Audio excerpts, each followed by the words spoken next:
Hey, welcome back. Today we're going to go over retirement, and a lot of times when people talk about retirement, they're thinking about laying on the beach, drinking mai tais, not working anymore. But that shouldn't be the goal. The goal should be more freedom. That's why I like to refer to retirement more as a freedom number rather than your retirement investment goal, because the freedom gives you the opportunity to do what you want to do, choosing your own flexibility of what type of job or passion you have, hobbies, things along those lines. And today we're going to go over how to calculate that freedom number and what it takes to get there. Yeah, and let's face it, retirement looks completely different now than it used to. It's not necessarily about quitting your job anymore, but having the freedom to choose. Choose things that you want to do, improve skills, hobbies, vacations, and do it without the stress of the financial burden or being stressed about the money. Yeah. So today we're going to go diving into topics like the 4% rule, how inflation will impact your freedom number, and also not necessarily counting on Social Security, because let's be honest, we're not sure what Social Security will look like in the next 10, 15, 20 years or longer. So let's go and dive into those topics, especially with something that when I just mentioned 4% rule, you never even heard of. So this will be the episode for you. So let's dive in. Let's do it.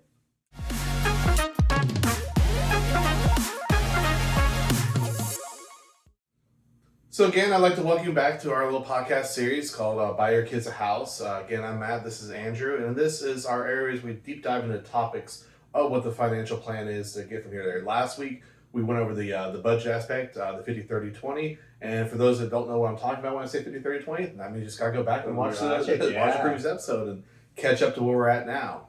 So today, now that you've gotten your budget on track, now we want to plan for what that aspect of retirement or freedom number, as I like to refer to it again as, and what that looks like. And it's different for everyone. So for instance, for me, I'm married with a couple of kids, and I want that freedom to do what I want to do with my kids, even as they're getting older and becoming young adults and everything themselves. Right now, that involves coaching in their softball, helping them out, helping my son with golf, being able to go to their different tournaments. My daughter just got into a tournament that she's doing now for the entire weekend, a little travel tournament. So we're gonna, I want that freedom to be able to do those things. And even as they become adults and go into life, I still want to go on family trips and maybe even spoil my kids, even as young adults, to go on those trips and everything with me. That's something that's important to me. So I have to have those financial goals in mind where I can afford to do those things, not just live in a little one-bedroom apartment and everything of become a hermit and not see any of them. I want to still enjoy potentially down the road grandkids, things along those lines, and go on those trips and take them all, spoil them all, make the grandkids spoil rotten and go back and forth to mom and dad and everything. So that's my goal, what my freedom number and everything looks like. And I know yours is different. I was going to say, for me, freedom looks completely different.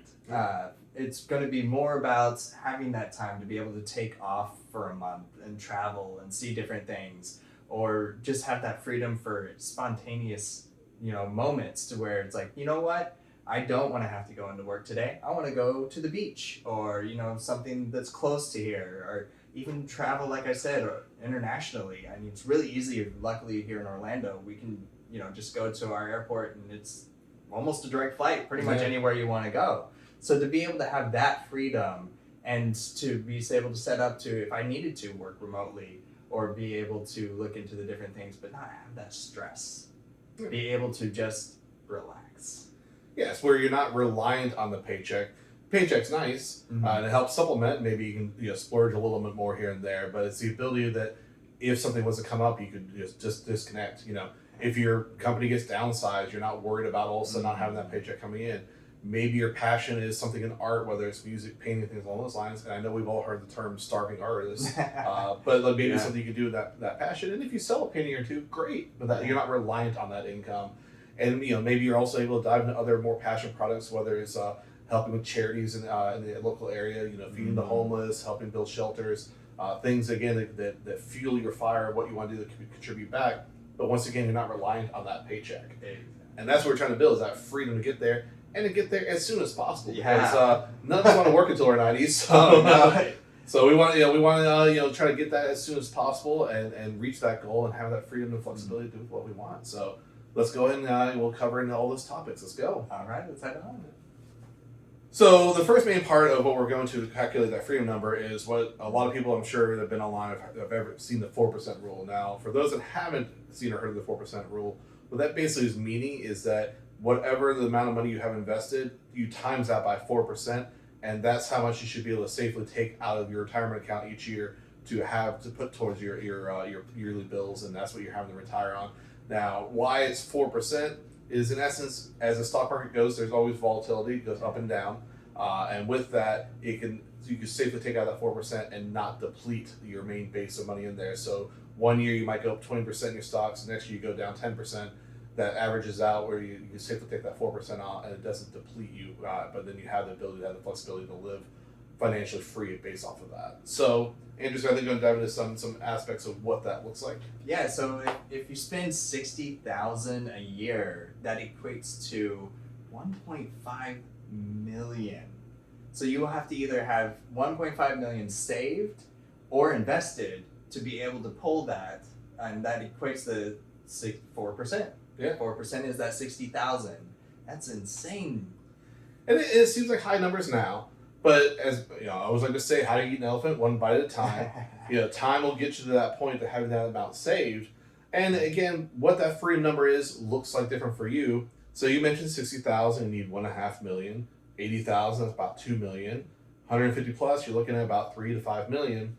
Now, I know my personal goal is I would like to have 5 million invest in everything from that, so that I can then take out roughly $200,000 a year. Mm-hmm. Then you have to pay your capital gains tax and things, but roughly speaking, $200,000 a year to live off of. But my goal is just from that. Even though I've only taken out 4%, I'm hoping still to have that average gain of roughly 10% every year. Yeah. And then from that, my actual amount invested will still grow a little bit, more like 5% because I'm taking out 4%. So Right. you have a net of roughly 5%. So then I'm hoping my 5 million over the course of my retirement years will turn into something closer to 8 to 10 million by the time I do leave this world, and that'll be what I'm then leaving behind for my kids to help them get off on their journey to get going into what their retirement and freedom number and plan is going to be. And setting them up for their freedom plans. Yeah. So, and with that, I'm sure you've seen the graphic up there on there right now. Kind of in essence, of you can look at and see how much money you're going to need each year. And it kind of gives a little bit of example of if you're in that 50 to 60 grand area and everything, what you can afford, a car, a little bit of vacations, basic living. If you're at 80 grand-ish a year and everything, maybe getting a trip going around, some kids activities. And then if you're 150 plus and everything, you're gonna be able to go on some more trips, have a larger home, maintain that style of living. So based off of that, you can kind of look and gauge of what it is you feel you need to live off of, and then you can see then in turn how much then you need to have in your investment accounts to hit those goals. Right. Yeah, so.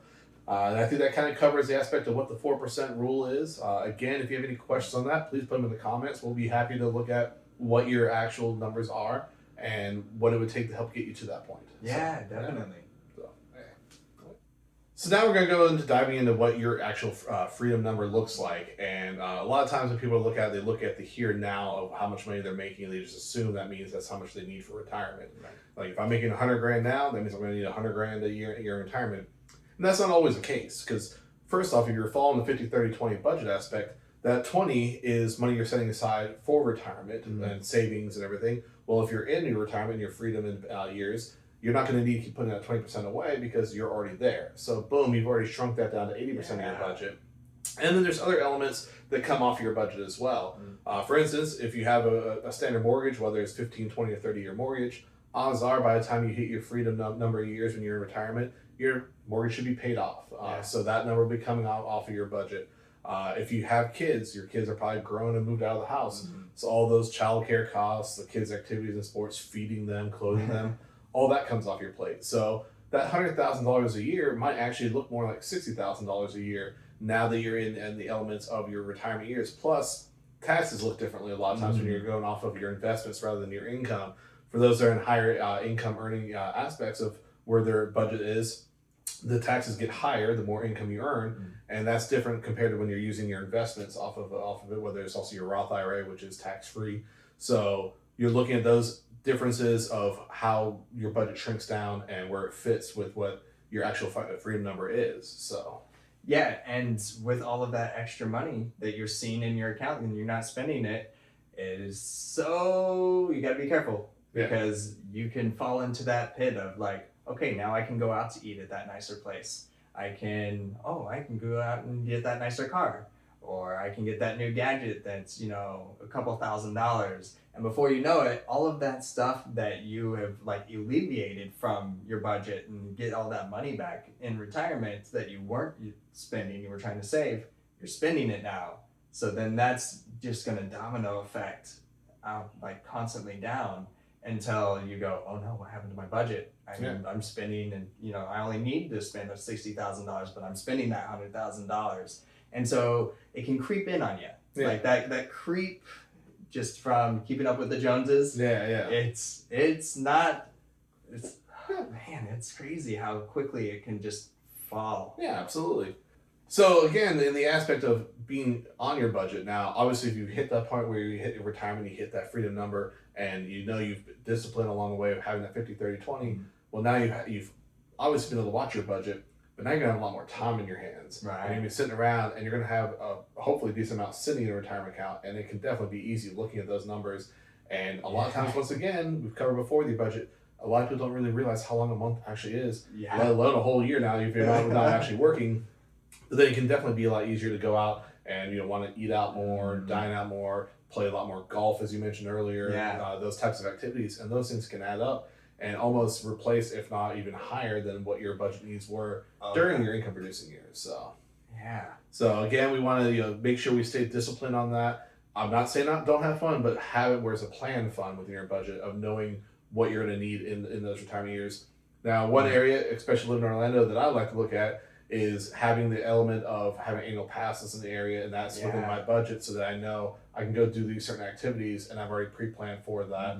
If you want to do golfing, having pre-plan, I'm going to go once a week, once a month, once every 4 months, whatever that number is, but stick to that, because if you say you're at 100,000 now and you only need 60,000 to retire on, you need to know that I'm going to have that $60,000 a year and not live beyond those means, and that can be dangerous when you're seeing $2+ million in your bank account, and you're like I have money. Yeah, and then again, you go in to go get a new car salesmen and everything, they see that number and they'll try to maybe sway you into a more expensive car. Get the upgraded, get the the bells and whistles on everything, and then next thing you know, that $30,000 car just became a $65,000 car.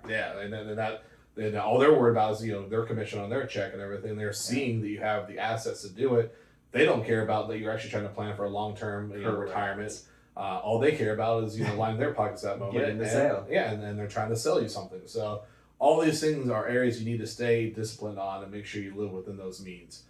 So create that number, find that number, but make sure it's a number you actually can stick to. So I think that's what's important to take about from finding that financial number and finding where you need to be at that point. Absolutely. Yeah. So now we'll dive into some other areas of what it takes to get to that freedom number. All right. Yeah. And in this area, we're gonna go another area that's massively impactful for your retirement and your plan for that freedom is inflation. And a lot of times I know right now a lot of us feel the effects of hyperinflation in the past couple of years, seeing their grocery bills and everything go up. But even over long term, inflation's here. It's going to stay there. There's just something we can't avoid with it. But you want to take it into account. So in the last section, we were talking about roughly if you had 100,000, but you got your budget down to 60,000. Again, that's in today's dollars. And we need to take into account what tomorrow's dollars will look like. Now, the beauty of investments over time is you have time on your side. That unfortunately also goes against you when it comes to inflation. So the longer you have until you're planning to retire, that 3% roughly every year will compound over time. And that number you look at today, you need to take into account what that'll be in the future. And roughly speaking, about every 25 years, that number is going to double. So let's say, if you need $100,000 a year to retire on today, in 25 years, that's going to be $200,000. And you need to take into account what that's going to look like.